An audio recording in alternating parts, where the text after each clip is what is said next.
Hey everybody, my name is Jay, and this is I Have a Samurai.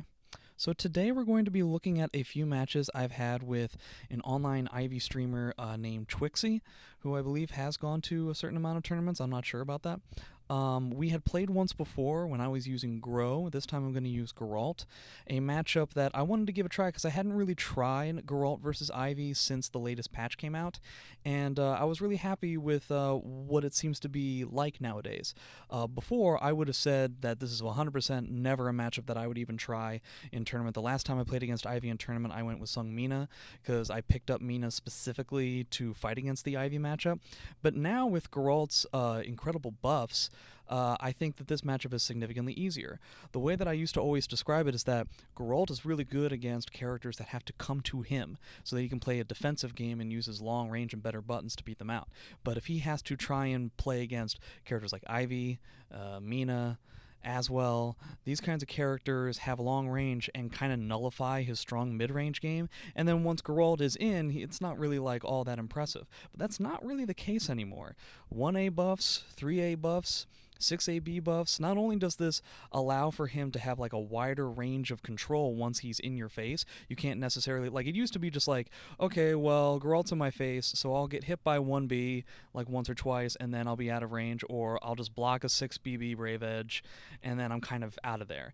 Now that 1A gives him a mix-up and 3A gives him a wider sphere of influence, man, he's much stickier, and he's actually like a challenging character to deal with once he's in your face. And so it makes certain matchups like this a lot more doable. But I'm not going to say that I think it's like a favorable matchup, but it's certainly a lot better, to the point of it being like practically pointless to even try before this build. So I'm happy. So let's get started. At least get grabbed far less frequently. So I'm going to start out with this B plus K into a throw. Something I've been trying a lot lately. Thank you. That's one of the buffs, the 2-2B into the combo there. I wish my whiff punish was a little bit better there. But you see I'm kind of like using 3A, 2A. Now I'm kind of dancing around. This is one thing that I've noticed specifically against Ivy once she goes into the whip. I find that 6BB beats almost all of the options. I would assume shoulder in that situation would have beaten me, but he could potentially be worried about a parry or of just me like blocking. It's not necessarily like a great option that a lot of Ivy players like to use. They tend to use the more mix-up-y type of situations, like either the low, the break attack, or what he did there. So I find that 6BB can answer a lot of the options that she has in that situation. And that gets me the first round. But yeah, I'm just trying to be very, very sticky and not let up.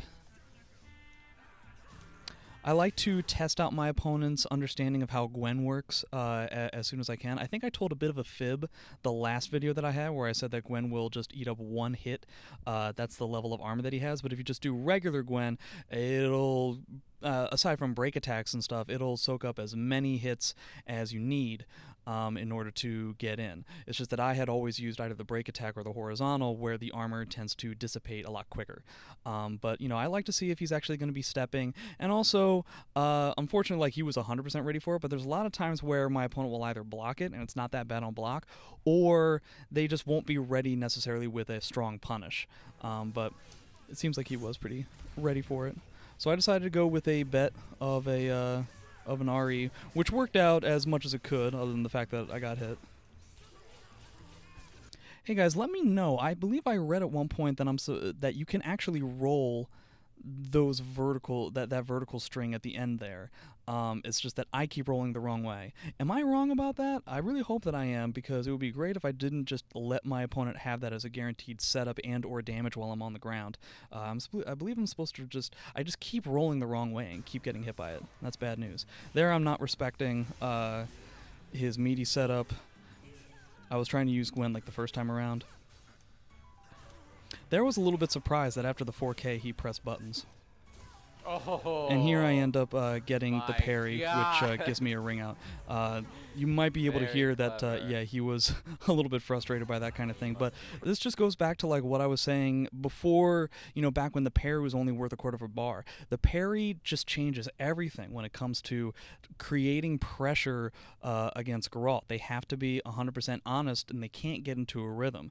And I believe a lot of Ivy players get a little bit tripped up because they feel that they are too far away in order for Gwen to, or for the parry to be active on them, but the distance doesn't really matter. If I'm going to parry a move, I'm going to parry a move, and it's still going to, I have plenty of time to do whatever I want for like a standard setup or standard damage and ring out.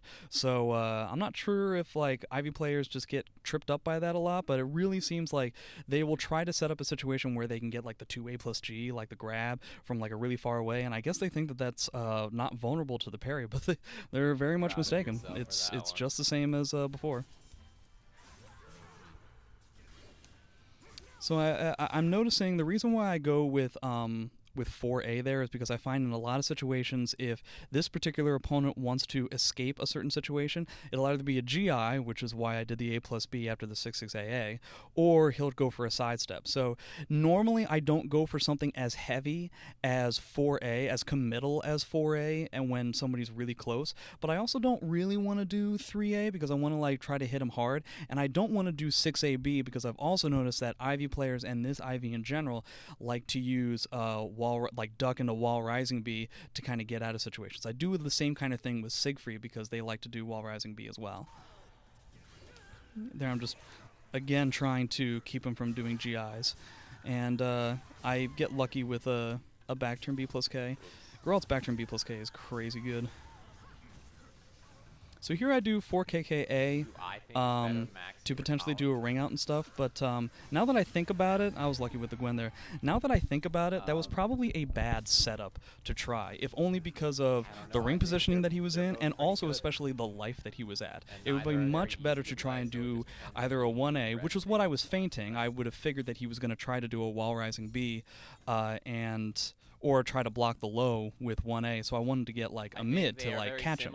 Probably better to do a 6BB in this situation there, if only because, well, 6BB is going to kill. I don't need like the ring out. Not to mention 4KKA is unsafe slightly. I just didn't need to be as committal on a mid as much as I was there. I'm a little bit 4KKA happy. I believe that happens in this upcoming game as well. I'm a little bit 4KKA happy. As of right now, whenever somebody is near the ring edge or at the wall. So it's probably best that I start demonstrating a little bit higher critical thinking. Yeah, I mean, you know, catches me with wall rising B. But this is one thing to note. Did you guys notice that, like, apropos of nothing, we were just in each other's faces, and out of nowhere he goes with wall rising B? It's something that I've noticed with this particular player and with Ivy players in general. That seems to be their getaway move, which is a relatively slow kind of thing. So if you're looking for it, it's not that much different than like how you had to deal with Ivy's 3B back in Soul Calibur 5. As long as you're looking for it, then you might be able to get away with some higher damaging stuff. Here I go for the 6BB after the coil, just like I did before.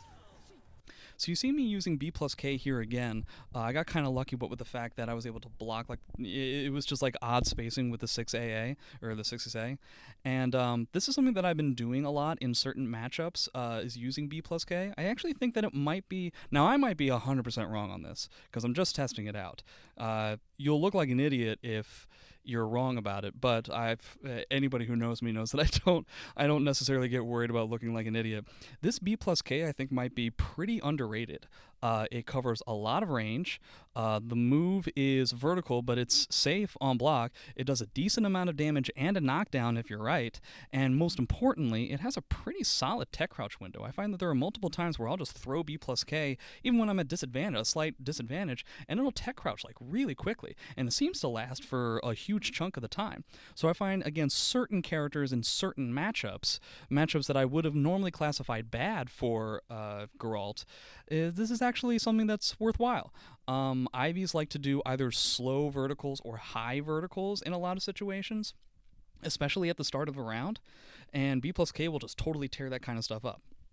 Now again, if he goes for 6-6A at the beginning of the round and you go for B plus K, you get chewed up, but it's something to kind of keep Ivies on their toes, and it doesn't seem like there's a lot of people who are expecting that kind of move right now.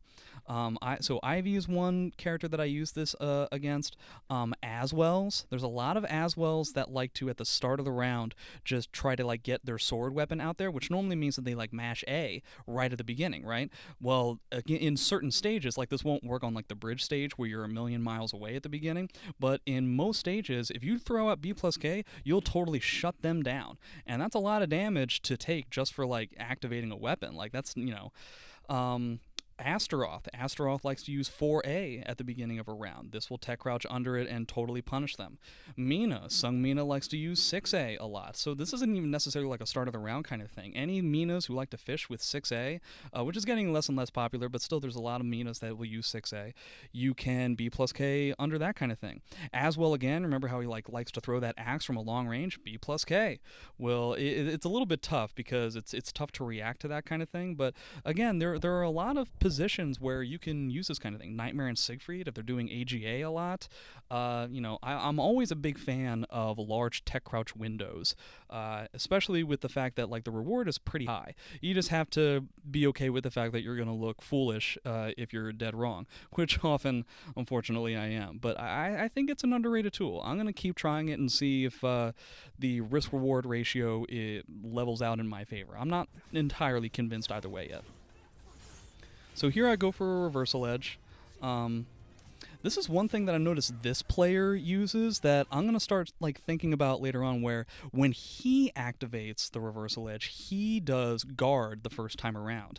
And especially against Geralt, I actually think that that's pretty good. If he blocks and I go with A, the follow-up A's are unsafe and he knows to duck them and punish them. If I go for the K, as you saw here, he gets kind of either a setup of, like, the low grab or, like, the mid. And if I go B, then we're in the second version of Reversal Edge where he was the initiator, so he has 2/3 of chance to, like, get a crush on me. So that's not a bad idea. And I'm, like, I'm not very good at using it yet, but it just doesn't come to mind. But guarding the first time on the Reversal Edge was not really something that I had thought about until I played against this player. And it seems like he's really crafted a way around playing that makes that move pretty smart. I think it's an interesting idea. Guarding so that you can get to the second version of Reversal Edge when you're the initiator more often. That's very interesting to me. I would say... I can't remember if I win this round or not. So either I was trying to catch his wall rising B with a 3B, which I probably should have done 6BB instead. See, he's sidestepping there again. Like I was saying before. So that kind of cycles through his two panic options that he likes to use a lot. On Wake Up, he'll either sidestep or he'll duck into Wall Rising B. I was lucky enough to, like, beat both of them. God, Geralt is so good now. Like, look at this. Like, you can't get him off of you. It's crazy. There I kind of screw up the wall combo, which ends up working out in my favor. I kind of parried there, if only because, I don't know, it was a bit of spaghetti in that situation because I screwed up the combo. As you can kind of tell, I'm not necessarily comfortable with how often I should be using Gwen in certain wake-up setups, so I end up getting busted a lot. So I'm still learning, like, how to use the 6A plus B. One other thing that I wanted to mention there is that you notice that I stayed on the ground long enough to where the command grab ended up whiffing on me. One of the reasons why I stayed on the ground, other than the fact, like, obviously I know that he can command grab in that situation, but he projected that because he shuffled around a lot. If you guys aren't familiar with Soul Calibur all that well, IVs like to use the command grab, but because the input is very complicated, they will shuffle around a lot like that, and it kind of projects when they're going to be using the command grab. It makes it a little bit easier to spot and then duck or stay on the ground. So then you have players like Sane, and a very well-notable IV player who will shuffle around and then do a mid and, totally get you. This player could probably do the same thing, where you can shuffle around and feint a command grab, and you'll actually be pretty successful with mids, or potentially like the stomp, seeing as how I was just laying on the ground. Not a bad idea, I wouldn't think. Nice duck. One thing that I could be using is the 6.6 AK, even though that is unsafe.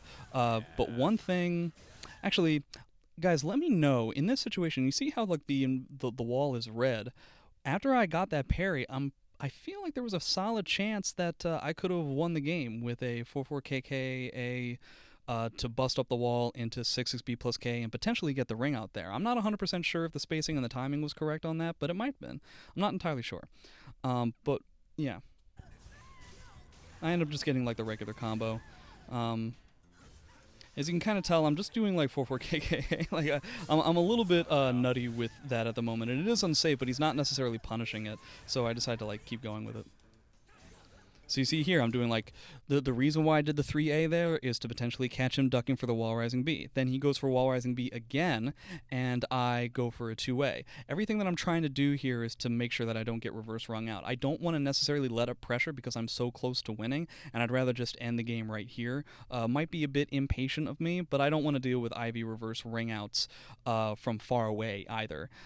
So this is kind of very familiar to how it was like when you were dealing with reverse wall combos against Ivy in Soul Calibur 5, where, yeah, her reverse ring out is incredibly good, but when you're dealing with a player who's only going for wall rising B, that's a relatively slow and, if you time it correctly, relatively risky reverse ring out option. If you just constantly throw out safe mids, then you should be able to block in time.